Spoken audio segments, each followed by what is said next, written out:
بسم الله الرحمن الرحيم والثلاثة الأخيرة وهي العارض لأمر خارج أعم من المعروض كالحركة اللاحقة للأبيض بواسطة أنه جسم وهو أعم من الأبيض وغيره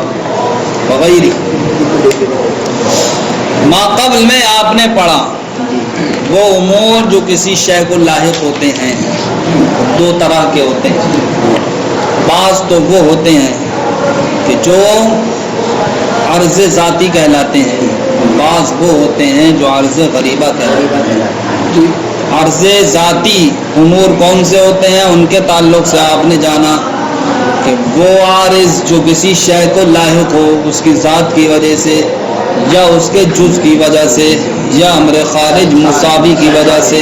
یہ تینوں طرح کے عارض کیا کہلاتے ہیں؟ عارض ذاتیہ کہلاتے ہیں. اب رہے جناب والا وہ عارض جو کسی شے کو لاحق ہو امر خارج کی وجہ سے, لیکن امر خارج مساوی نہ ہو بلکہ وہ امر خارج کیا ہو, معروف سے عام ہو یا معروف سے کیا ہو, خاص ہو یا معروف کے مباین ہو مباین. ان تینوں صورتوں میں جو امر عارض کا تحقق ہوتا ہے وہ امر عارض کا کہلاتے ہیں عوارض غریبہ کہلاتے ہیں. کیا کہلاتے ہیں؟ عوارض غریبہ. تو وہ عارض جو کسی شے کو لاحق ہو کائے کے واسطے سے؟ امر خارج عام کے واسطے سے. امر خارج عام کے واسطے. اس کی مثال مشارع نے یہ دی جیسے کہ حرکت جو ابیض کو لاحق ہوتی ہے, حرکت کس کو لاحق ہوتی ہے؟ ابیض کو. کس واسطے سے؟ اس واسطے سے کہ وہ جسم ہے, یعنی جسم کے واسطے سے کس کو حرکت لاحق ہوتی ہے؟ تو جسم تو جناب والا عام ہے, ابیض اور غیر ابیض دونوں کو شامل ہے. جسم ابیض بھی ہوتا ہے اور جسم غیر ابیض بھی ہوتا ہے. تو یہاں حرکت جو ابیض کو لاحق ہو رہی ہے میرے پیاروں کس واسطے سے لاحق ہو رہی ہے؟ جسم کے واسطے سے. اور جسم کیا ہے؟ ابیض کے مقابل عام ہے یا نہیں؟ ٹھیک. تو یہ ایسا امر عارض ہوا جو شے کو تو لاحق ہوا لیکن امر خارج عام کے واسطے سے. رہا وہ امر خارج, جب وہ امر عارض جو شے کو لاحق ہو امر خارج کے واسطے سے لیکن وہ امر خارج کیا ہو؟ اخص ہو. اخص جیسے جناب والا زہد, یہ کیا ہے؟ امر عارض ہے. کیا ہے؟ کس کو لاحق ہوتا ہے؟ حیوان کو لاحق ہوتا ہے. کس واسطے سے لاحق ہوتا ہے؟ انسان کے واسطے سے. تو اب بتاؤ حیوان کو لاحق ہوتا ہے کیا؟ زہد. کس واسطے سے؟ تو انسان جناب والا حیوان کی طرف نسبت کرتے ہوئے کیا ہے؟ عام ہے یا خاص ہے؟ تو یہاں پر امر عارض ایسا ہوا جو شے کو تو لاحق ہوا لیکن امر خارج اخص کے واسطے سے. کے واسطے سے. ایسے ہی جناب والا وہ امر عارض جو کسی شے کو لاحق ہو لیکن امر خارج کے واسطے سے لاحق ہو, وہ امر خارج کیسا ہو؟ ذات معروض کے کیا ہو؟ مباین ہو. مباین. جیسے صاحب حرارت یہ پانی کو لاحق ہوتی ہے. حرارت تو حرارت امر عارض ہوا کس کے لیے؟ پانی کے لیے. لیکن کس واسطے سے لاحق ہوتی ہے؟ آگ کے واسطے سے. کائے کے واسطے سے؟ اور آگ اور پانی میں بتاؤ کون سی نسبت ہے؟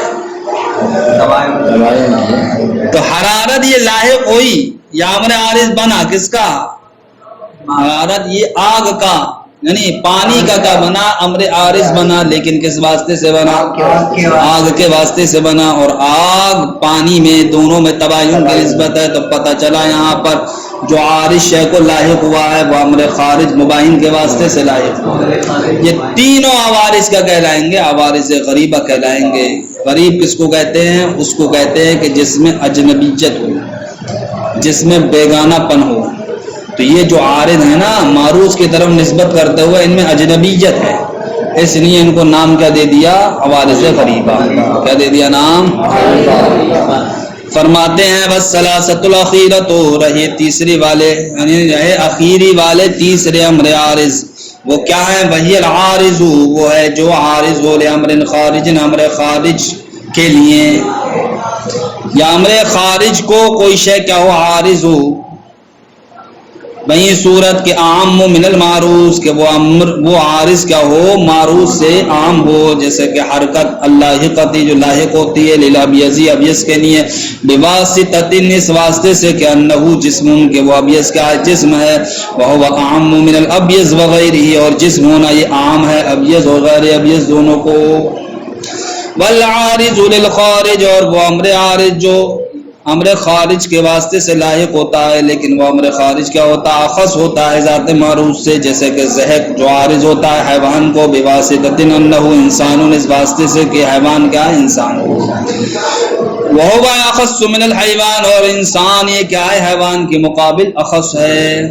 والعارض بسبب المباین اور وہ امر عارض جو کسی شے کو لاحق ہو امر خارج کے واسطے سے وہ امر خارج کا ہو ذات معروض کے مباین ہو، جیسے کہ حرارت العارضۃ للماء جو عارض ہوتی ہے لاحق ہوتی ہے کس کو پانی کو بسبب النار کائے کے واسطے سے آگ کے واسطے سے، وہی مباینۃ للماء اور خود آگ کیا ہے پانی کے مباین ہے۔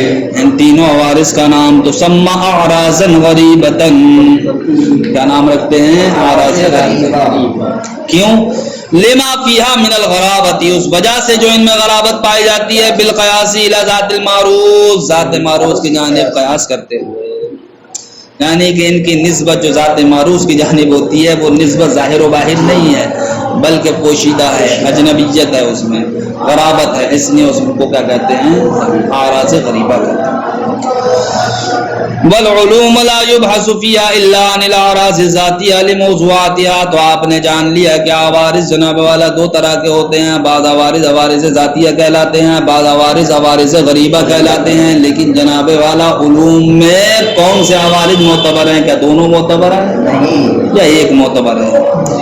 فرماتے ہیں علوم میں جن عوارض سے بحث ہوتی ہے وہ عوارض ذاتیہ ہیں، عوارض غریبہ نہیں ہیں۔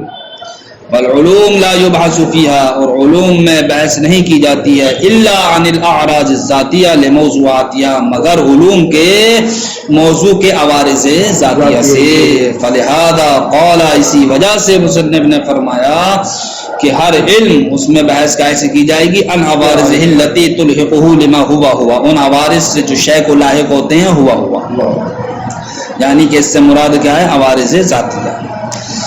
اشارۃ الی الاعراض الذاتیہ اس سے اشارہ ہے کس کی جانب ہوا سے اعراض ذاتیہ کی جانب، وقامت للحد مقام المحدود تو یہ تو جناب والا ہے کیا ہے حد کو محدود کی جگہ رکھنا ہے، حد کو محدود کی جگہ رکھنا، یعنی کہ تعریف کو کس کی جگہ رکھ دیا جس کی تعریف کی جائے،